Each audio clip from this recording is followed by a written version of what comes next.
Hi, welcome back to Centre Crest de la Luz and Live and Breathe Horses. So today I was thinking about labelling.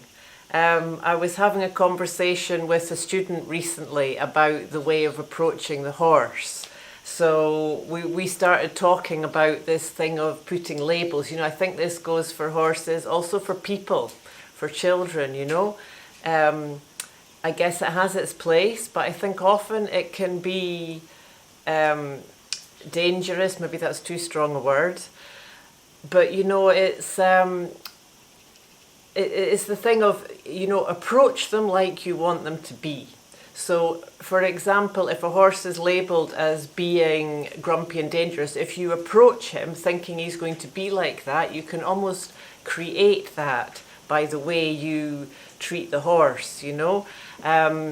There's a story, a client that was here a wee while back now, but it's a nice story. So I was telling about Unica, the mare I had, and she, bless her, I miss her dearly. She was an absolute star, but she was a big, chunky, really strong. I mean, her chest was like that wide.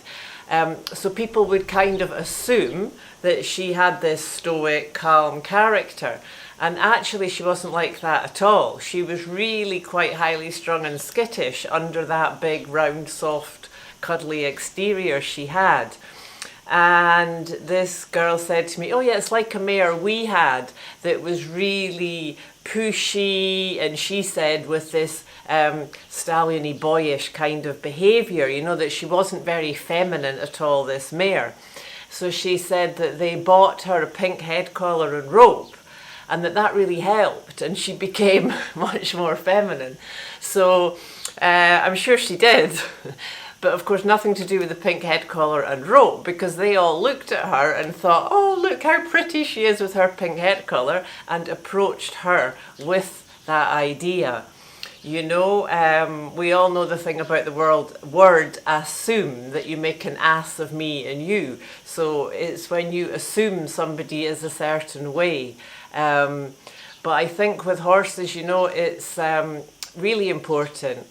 And like I said before, probably the same with kids, I was with a student last week, and she had a problem with putting the fly mask on. The horse, she's always throwing her head up, but she was really approaching her, sure that's how she was going to be. So it was all a bit stressy and a bit, oh God, this isn't going to work, and no, and then of course all that, you create that. The horse, they don't, of course, read your mind, but they might as well be reading your mind. They get the feel, the intention that you're presenting. So whether they are like that or not, it just is going to amplify it.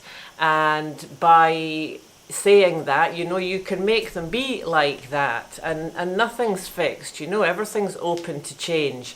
If the horse is like that, it's possible for him to learn. We can re-educate him, he can change. He may behave different in a different place with different people. But labelling him is definitely not going to help. So I think just keep an open mind and keep really aware and mindful to what's going on and what's causing it and what's creating it, and the power of our thoughts and assumptions and opinions, all that creates in ourselves and what we're projecting onto others, whether that's a person or a horse.